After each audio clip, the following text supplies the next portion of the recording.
кидали тарелку, мне кажется, уже на протяжении, может быть, 10 или 12 лет, а об Ultimate Frisbee как о спорте мы узнали в 2009 году. Собрали команду из друзей, поехали на свой первый турнир осенью 2009 года. На открытом воздухе это самый крупный чемпионат по фрисби, который есть в нашей стране. В городе Броннице это проводится с 2009 года. Этот вид спорта называется Ultimate. Ultimate в переводе с английского это что-то типа универсальный. Этот спорт включает в себя прыжки, бег, он состязательный. Этот спорт уникален, потому что здесь нет судей в привычном понимании. Игроки стараются самостоятельно разрешать все конфликтные ситуации, которые возникают на поле. Да, это все на инициативе. То есть мы, как организаторы, не зарабатываем на этом турнире, мы проводим его за деньги спортсменов, для спортсменов. К сожалению, этот спорт не финансируется пока государством.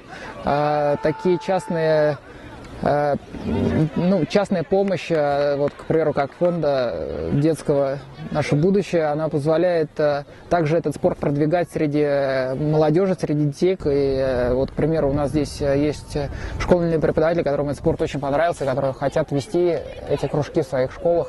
Федерация летающего диска России согласилась с нами провести турнир чемпионат России по летающему диску, и взяли нас партнеры. Совместно мы придумали значки, которые мы дарим всем участникам, и на их желание они могут пожертвовать средства, которые пойдут на программу «Доступный спорт». Он направлен на то, что мы приобретаем спортивный инвентарь и всячески помогаем детским домам осуществлять различные спортивные мероприятия. К сожалению, в России меньше женских команд, чем мужских, потому что спорт все-таки требует тяжелых физических нагрузок. Травмы случаются регулярно, от легких растяжений до серьезных травм, которые требуют проведения операций, таких как, к примеру, частые травмы на коленных суставах. Ну, на самом деле, мне кажется, эта игра не страшнее и не сложнее, чем футбол. Игра проходит без контакта любого.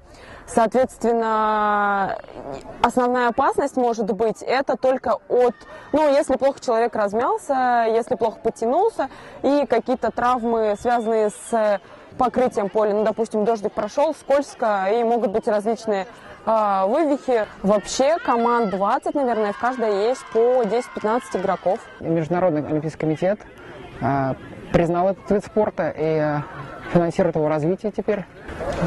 Моя команда, в которой я играю, называется Lucky Grass, и мы принимаем регулярное участие в международных турнирах. В этом году наша команда ездила на турнир в Амстердам. Победитель этого чемпионата России будет представлять свою страну, Россию, на клубном чемпионате мира 2014 года, который пройдет в Италии.